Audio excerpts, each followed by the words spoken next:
Patrick Reed just won on tour, walked away from $50 million, and announced he's coming back to the PGA Tour, the same tour whose fans booed him off every green for 5 years straight. What do you do with a man who won the Masters, got caught on camera cheating, sued the people who reported it, joined a rival league, watched that league collapse, and then won again the moment everyone stopped watching him? Because that's exactly what Patrick Reed just did. And here's the part that nobody is fully connecting right now. Reed didn't just come back. He came back on his own terms. No apology, no press conference teardown, no moment of public redemption, just a trophy in Dubai, a quiet announcement, and a one-liner about being a traditionalist at heart. After everything, that's how he's walking back in. I've been sitting on one detail about Reed's return that reframes this entire story, and I'm getting to it before the end of this video, because once you hear it, the way you look at this comeback changes completely. I'm Rick. This is Rick Analysis PGA. Let's talk about the most complicated return in professional golf. Before we talk about the fall, we need to talk about the height, because the fall only makes sense if you understand what Reed actually was at his peak. 2016 Ryder Cup. Hazeltine. Patrick Reed goes 3-1-1 across 5 matches, then steps into a singles match against Rory McIlroy, the best player in the world at the time, and dismantles him, hole by hole, birdie by birdie, pointing to his chest after every putt like he was daring the crowd to look away. The nickname Captain America didn't come from a marketing team. It came from 50,000 people watching a 26-year-old act like he owned the building. 2 years later, April 2018, Reed walks up the 18th fairway at Augusta National, arms spread wide, crowd roaring, and slips on the green jacket as Masters champion. Patrick Reed had arrived, except the foundation underneath all of it had been cracking for years, and almost none of it was visible when it mattered most.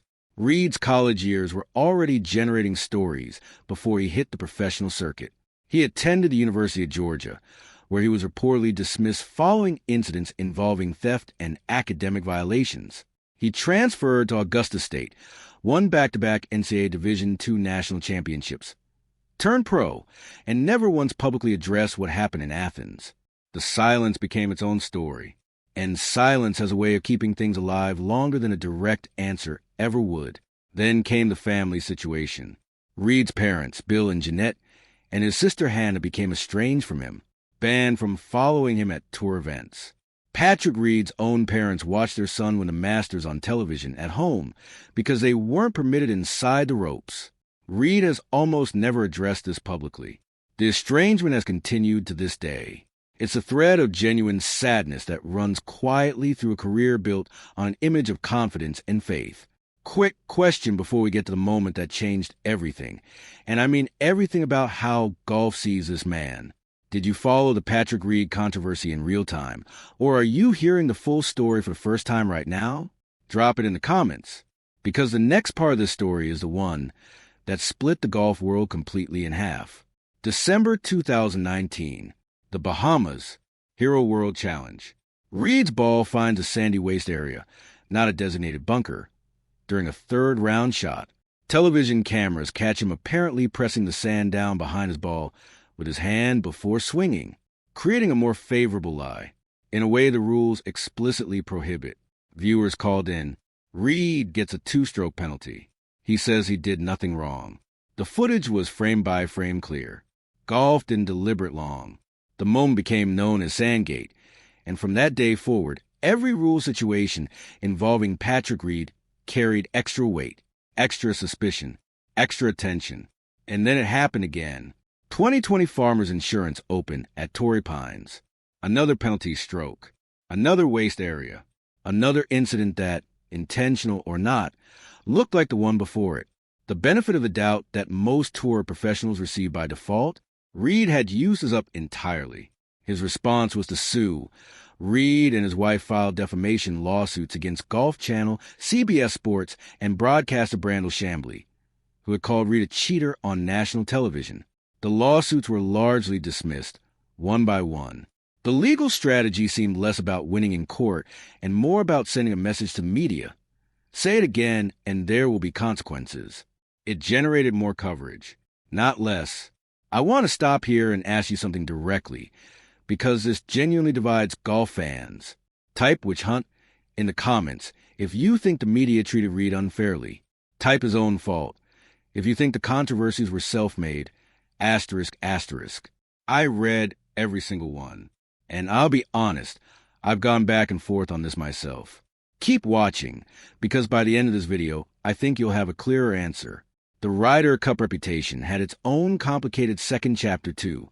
Hazeltine 2016 was real. Nobody takes that away. But by 2018, it was widely reported that teammates, including Jordan Spieth, were frustrated with Reed's presence in pairings. The team room dynamic was strained. Reed was paired with Tiger Woods at LIV Golf National. They produced nothing together. Captain America had become someone other players reportedly didn't want to partner with.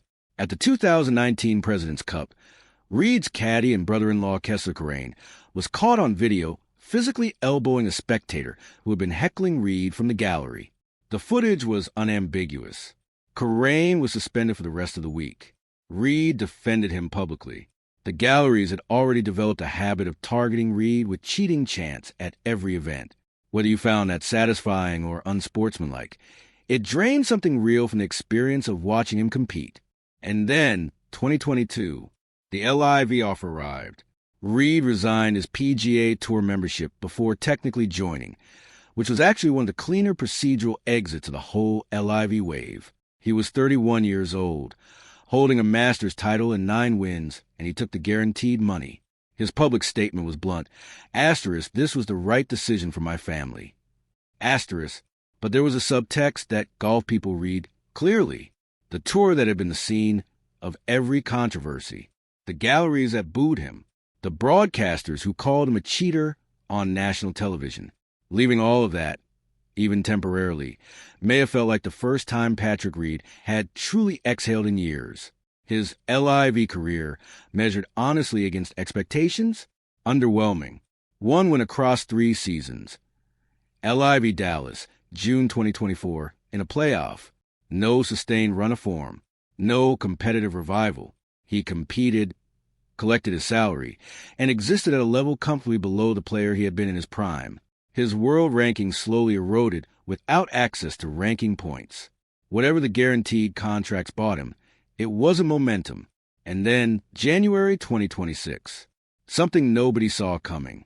Reed plays the Dubai Desert Classic on the DP World Tour. Wins it outright. Then reveals afterward that he hadn't yet signed his new LIV contract for the upcoming season. He was a free agent. Days later, January 28th, he announces he's not returning to LIV Golf. He's seeking reinstatement to the PGA Tour.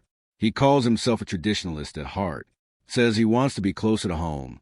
Says the decision was made before LIV's financial collapse became public. Whether you take that at face value or read it as a well-timed exit is entirely up to you. Here's the detail I promised at the start of this video. The one that reframes the whole return. Because Reed isn't just coming back to the PGA Tour. He's coming back with something hanging over him that most people haven't fully calculated yet. And it changes everything about what this comeback actually costs him. Stay with me. 1 more minute. Because Reed resigned his membership, rather than simply leaving, he doesn't qualify for the expedited returning members program, the one that got Brooks Koepka back quickly at the start of 2026. Reed had to serve a full 1-year ban from his last LIV appearance, August 24th, 2025. That makes him eligible to compete as a non-member from August 25th, 2026, through sponsor exemptions and open qualifying only. Full reinstatement as a past champion member, targeted for January 1st, 2027, and the Player Equity Program, the financial ownership stake the tour created for its members. Reed won't be eligible until 2030 at the earliest. The tour estimates that equity stake is worth somewhere between $50 million and $85 million. Patrick Reed walked away from up to $85 million in potential equity to come back to a tour whose fans still boo him, to grind DP World Tour events for a card, to earn sponsor exemptions like a rookie. That's not a soft landing. That's a deliberate, eyes-open choice to come back to the hardest possible version of the game, the one that never forgot what happened in the Bahamas. So here's where Patrick Reed actually stands right now. 35 years old, Masters champion, 9 PGA Tour wins, grinding on the DP World Tour to secure a card. No equity, no shortcut, no clean slate. Sandgate still gets mentioned every time he appears on a broadcast. The family estrangement continues. The lawsuits failed. The league he chose is collapsing around the players who stayed. And the galleries at American Tour events? They have long memories. The broadcasters who covered 2019 are still working. Brandel Chambly is still on television. Reed knows all of this. His Dubai win and his January announcement suggest he's accepted it. That coming back under these exact conditions is still better than whatever the alternative looked like. And here's the thing that stays with me after going through all of this. The man who walked up 18 at Augusta with his arms spread wide, that was real. And the footage from the Bahamas, that was real too. Both things are true at the same time. That tension has never been resolved. And when Reed walks back onto a PGA Tour range for the first time in years, it still won't be. The most complicated return in professional golf is coming. The question isn't whether Patrick Reed can still play. We just watch him win in Dubai. Asterisk, asterisk. The question is whether the game he's walking back into will ever actually let him. What do you think happens when Reed tees it up at his first PGA Tour event back? Drop your prediction below. I genuinely want to know if you think he gets a fair shot, or if the baggage follows him all the way to the first tee. And if this video gave you the full Patrick Reed picture for the first time, hit subscribe to Rick Analysis PGA. Because the next video in this series, it's on the LIV player whose return is going to be even messier than this one. I'll see you there.